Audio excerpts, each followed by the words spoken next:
Hi guys, welcome back to PBTV. We have two new guns to look at today. We have both our the UTR platform that we've looked at before, but these have new gearboxes in. These have the Kestrel version of the gearbox in. So we do have the M923 and the M924, which is a very different looking platform. There's everyone saying that everything comes out nowadays looks like an M4, so we have something different to look at. So what we are first going to do is grab these, throw some BBs in them, and go and throw them on our range outdoors just to see what they're capable of before we dive inside. So let's go take a look. Hi guys, so we're over at the range with the SMG version of the UTR. Obviously this has bolt stop, we've preset the hop and we are running 0.25 BBs in it. Nice foldable stock, keeping it nice and compact for packing away, but being a CQB weapon, we're going to go for these closer targets.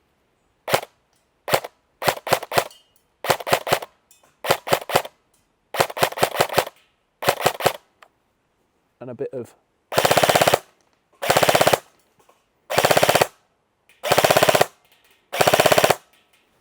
definitely be a lot of fun in CQB and even can compete outdoors. So let's check the other rifle out before we head back to the table. So here with the 5.56 version with the new Kestrel in, again, same as the SMG, we're going to do a couple at the close range target, but with this being a bit more of a longer profile, we will take a few shots at that far end target. So the closer ones.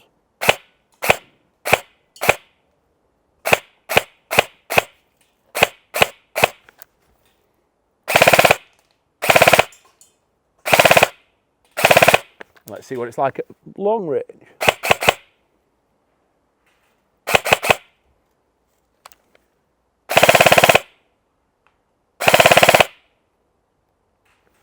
Reaching out and touching, again, with what is essentially quite a small platform. That's really impressive, but let's go back to the table and have a proper breakdown of what's inside them.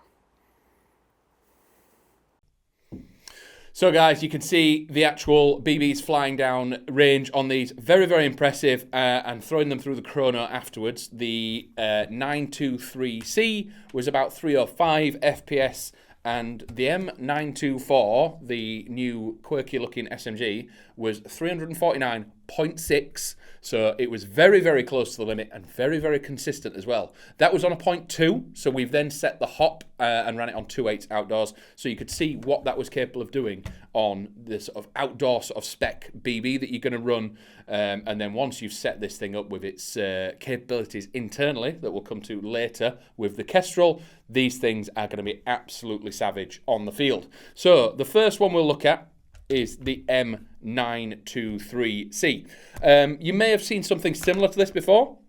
There is another model out there. There is the Deck and the Dex, the 5.56, a shorter model with metal handguard, the tan and metal version, but they all have PDW stocks. So this is a 5.56 version with the M4 style stock, and this thing is really, really, really nice to look at. It is a little bit chunkier than you'd expect from your standard M4. This front handguard has sort of Giselle style sort of sizing to it. It's really big, really, and the sound hog definitely works as well. We fired this on our indoor range through our chrono and outdoors, and you know when this thing's going to go off.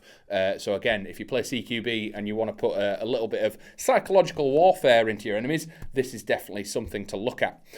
So with this model, again, it was coming out about 305 FPS without the hop set. We've then set the hop, and we were shooting on 2.8 outdoors, and it was quite comfortably hitting that 50-meter target, even on full auto, and that was without doing any of the Kestrel settings inside. So what you're getting with this, you do have that sound hog on the front to put the fear of God into your enemies, but it is a 14mm counterclockwise thread underneath there, so if you wanted to put a tracer unit on it, you can do, absolutely. Behind that, we do have a tight bore barrel as well, 6.03mm, and I believe it's a 305 in length, but once we do our full tech description, we will make sure that is 100% accurate. We've got the standard 20mm Riz across the top, and M-lock right, left, bottom and top, so you've got all the different accessory footprint that you need. These what look like M-lock on the angles are cut straight in. So because they're not at the same angle as the rail is, they're just for show. It's because it's been manufactured in a certain way. We do have some QD sling points on the front and on the back, and this is a full polymer build as well, so it is nice and lightweight. Again, you'll hear me harp on about gear style and rotary style hops. So if you have a look in here, you can see we have the rotary style and even an arrow pointing downwards, which is telling you the direction to apply more hop. Control wise, mag release on the right hand side, and the ambidextrous selector there. It does not lock the trigger out when it is unsafe because it is an optical style sensor in here with the Kestrel, and then the button at the back is how we extend the stock. You see the little bit moving just there. If you pull that down, you can then slide the stock off to put your battery in the back. It is a Dean's connector, and you can quite comfortably fit a 1450 11.1 battery in here, and it is totally fine to use that as well. So if we then move on to the M924, again, very new style looking platform. The 9mm build has been very, very popular for many, many years. So this is a new sort of unique take on that. We've got M-lock on the front again, on the right and bottom in a sort of, you've got that kind of MCX style front end, but almost with SMG 5 style magazines.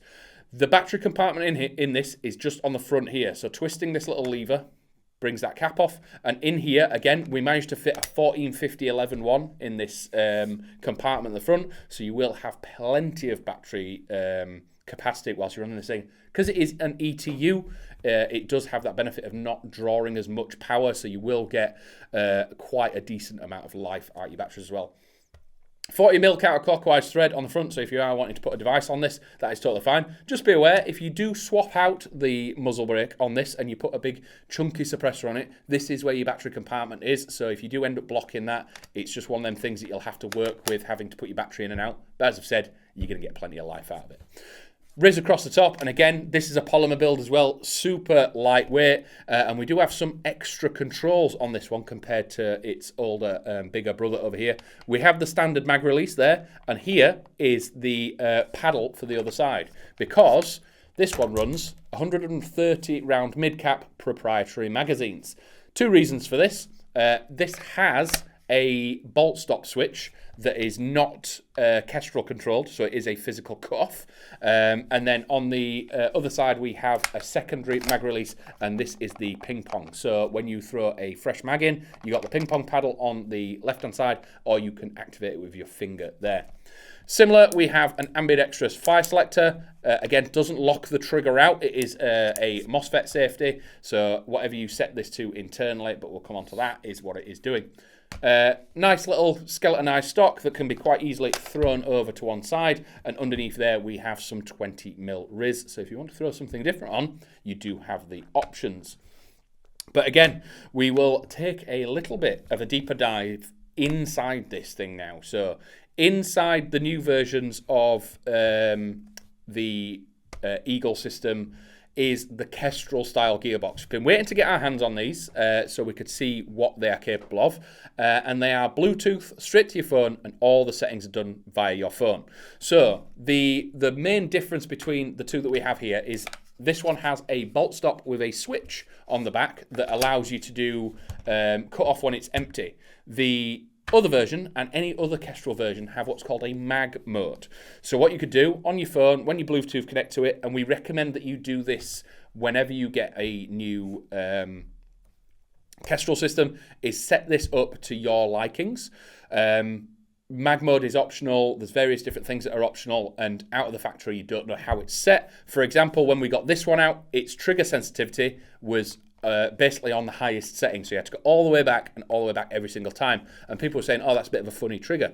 And again, at that setting you might not like it, but there are 5 different settings on the trigger, and we've now set this back to its sort of lowest setting, so it has that nice little hair trigger, really, really fast and responsive. But mag mode, if you're wanting to have a pseudo bolt stop, you can set a BB count on the Kestrel system.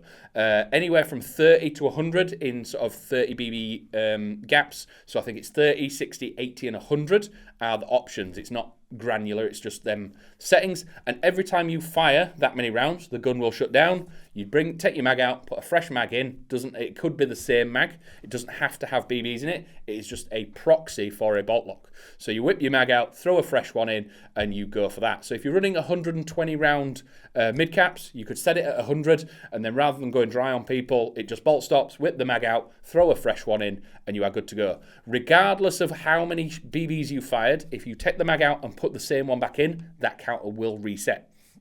With the 924, this one, it has that physical button in there, so this is going to cut off when the magazine goes dry, and then reset when you go in and press the ping pong.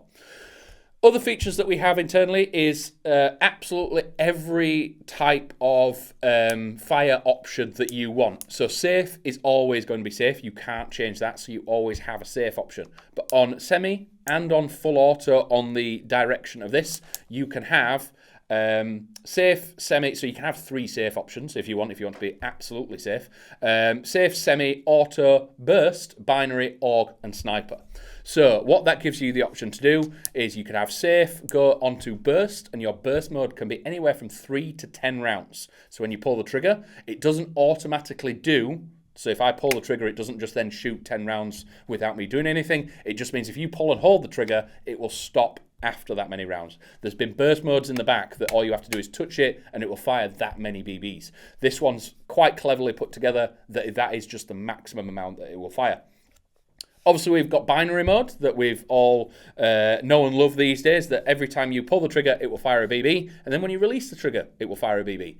Our sites and like Halo Mill Proving Grounds, we consider this full auto. It gives you a bit more control than full auto and a little bit less, you're not burning through your ammo as much. So you get the same effective fire as a full auto system, but a bit more control and a little bit less shots out. And again, with the pre-cocking and things like that, you can get a very, very, very high rate of fire out of it, but you don't go through as many BBs. So make sure you're allowed to use it. If you're going to CQB and things like that, most likely you're not going to be allowed to use it because it is considered full auto. So we've gone through binary, burst, obviously auto and semi you can have wherever you want. We also have an AUG mode, which is fire and then you pull further and it goes into full auto. And then there is a sniper mode on this, which is anywhere from 1 to 4 seconds. What that means is if you wanted to get a platform like the decks and build it up or make it bigger and turn it into what looks like an SPR or a DMR, but wanted to run all the way up at 500 FPS, you can run these as a sniper platform. Check with your site whether or not it has to look like a sniper. For Proving Grounds, as long as it is not like a pistol or anything, it has a scope, it can be easily identifiable as, say, a DMR or a sniper. If not, we can mark it up. But you can run these at 2.32 joules and run it as a sniper with a 2-second delay. Again, check with your sites, make sure your delay system is adequate to their rules. So what that means is when I pull the trigger, it will fire a BB, and then no matter what I do, it will not fire another BB for the X amount of seconds that you've put on your system. So again, if it was 3 seconds, you could sit there pulling your trigger all day, it will not fire another BB until that 3-second counter has passed. Trigger sensitivity we've spoke about. You have 5 different trigger sensitivities that you will be able to see on the app as well. So pulling it a little bit, and then whichever one that you choose is your sensitivity. So high sensitivity is closest to the reset, and low is all the way at the back. So you can pick where you want the trigger brake to be. Mag mode we've discussed, where you can set the BB count and pre-cocking. Again, there's about 30 different settings for pre-cocking in this, depending where you want the piston to be and just how the system operates. But what that means is the piston will sit at the back, prepped, ready to go. So when you pull the trigger, it releases, sends a BB, and then almost pre-cocks, loads another BB into the chamber, and the piston sits at the back. Again, presetting that in just how you like the response, just going through your settings and make sure you like how the platform is working.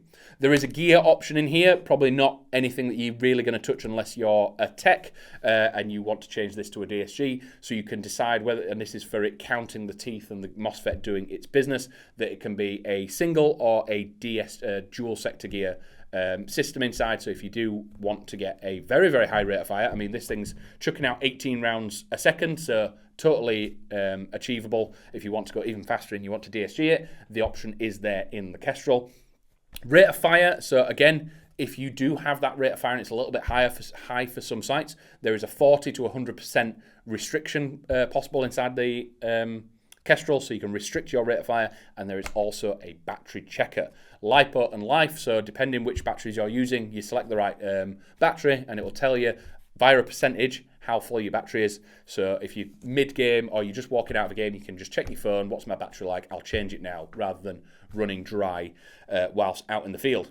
But yeah, loads of settings, and all very simply doable via your phone. When you get hold of one of these, there is a little leaflet inside the box with a scanner, so a QR code that you scan to take you to the app to download it, and it tells you the default password. Check through all your settings and you can see how you want this thing set up. But I think, especially this one being so close to the limit, it's going to be very popular. CQB, outdoors, you can see that this thing was quite easily tapping the 50-meter target. Even on full auto, we're getting multiple rounds on target, man-sized target at that range. Very, very impressive for such a short platform. And there's nothing going against the 923. This is probably my favourite look. I'd probably go for this over the SMG. I just like the sort of aggressive nature for this. So I'd probably set this up with some pre-cocking, a very, very light trigger. I do like that instant sensitivity and fast response for snap shooting. But let us know how you would want to set your Kestrel up. Would you build this into an SPR and run it at the high FPS with a trigger delay? Or would you want to go to a very high rate of fire DSG with a binary and just put as many rounds downrange as possible? Let us know in the comments below. But if that is everything for today, as always, thank you very much for watching, and we'll catch you in a later episode in a bit.